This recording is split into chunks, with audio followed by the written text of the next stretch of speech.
Alistair, were you able to discover anything? I know what happened. The murderers in the sewers were targeting a boy by the name of Cedric Rivers. His last name leaves no room for doubt. He's a bastard child, just like those the Queen is hunting down. But the assassins also killed whoever else was in the hideout at that time. And that's how Gawain fell victim to them. How can something this dreadful have been allowed to happen?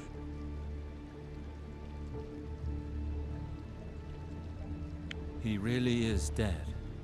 His body was moved to the city watchtower. I saw it with my own eyes.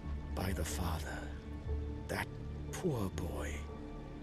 Sir Desmond told me of the bandits you encountered.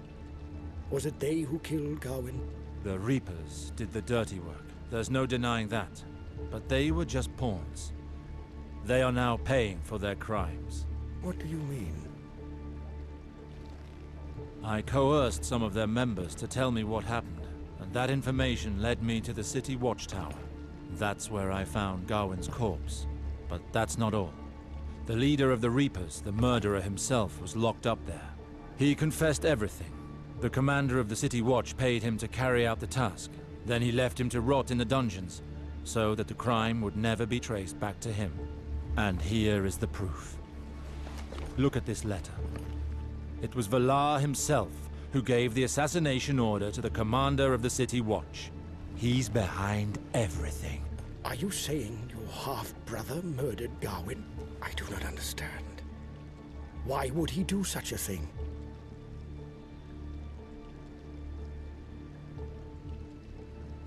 Look at what's written here. See that you do not leave any witness. He must have known that Gawain would be with Cedric. Valar was trying to capture my brother after all.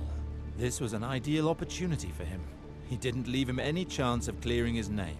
You believe he acted out of revenge? Obviously.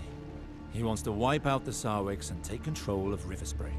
Valar used this opportunity to get rid of him. One less obstacle in the way of his conquest. He is now assured that he will become head of House Sarwick, being both my sister's husband and my father's only descendant. What are you planning to do? Gawain was my brother. I can't just let that bastard Valar destroy my family. He will pay with his blood. I'll never let that wretch take the ancestral lands of House Sarwick. I already have this letter which proves his involvement in the sewer murders. I have to find out what it is that links these murders and expose Valar's treachery. Once the people learn of his treachery, the Queen will have no choice but to sever her ties with him. You are right. The answer probably lies with the bastards that the Queen is hunting down. I'm not sure I follow. Well, if you think about it, isn't that what all these murders have in common? All the victims were bastards. In fact, you helped track one of them down yourself, didn't you?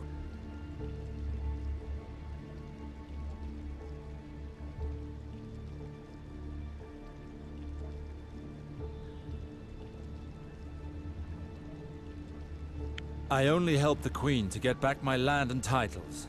It was the best way to show my loyalty, and I'm willing to get my hands dirty so that my family can regain its former wealth.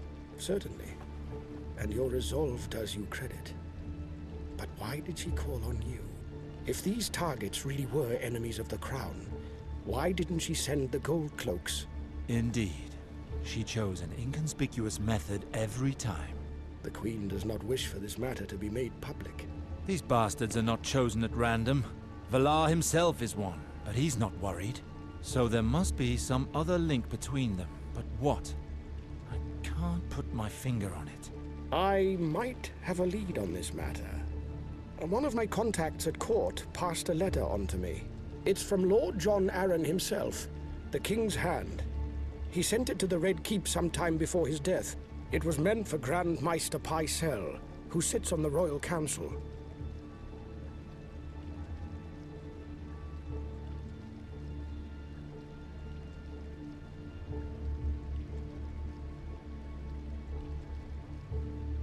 You claim he wrote a letter just 2 weeks before his death. But what did it say? Well, John Arryn asked the Grand Maester to consult a book on the lineages of the Seven Kingdoms. And this came after he was seen in the company of Stannis Baratheon, visiting various dens of ill repute. It caused quite a stir. If you're unfamiliar with these two men, they have long established reputations of unfailing virtue. Normally, neither of them would ever frequent that kind of establishment. After a little investigating, I learned that the Hand had visited half a dozen bastards that day, one of whom was the potter that you and Sir Valar killed. In light of all these pieces of information, I've some doubts that Jon Arryn's death was by natural causes. You think that because he was walking about town and consulting some tome on lineage, that someone had the Hand of the King assassinated? Think about it. If Jon Arryn discovered something about those bastards that someone powerful didn't want him to know, I have a feeling that this book on lineages holds the key to this mystery. And I've sent word to a man capable of shedding light on all of that for us. He's a Maester of the Citadel called Rupert.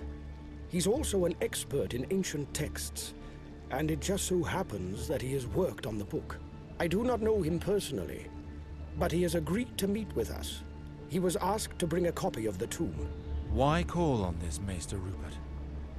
Grand Maester Pycelle is the Queen's loyal servant. It would be highly inadvisable to contact him directly. However, there is still one concern to settle: the payment. How much is he asking for? That's the problem.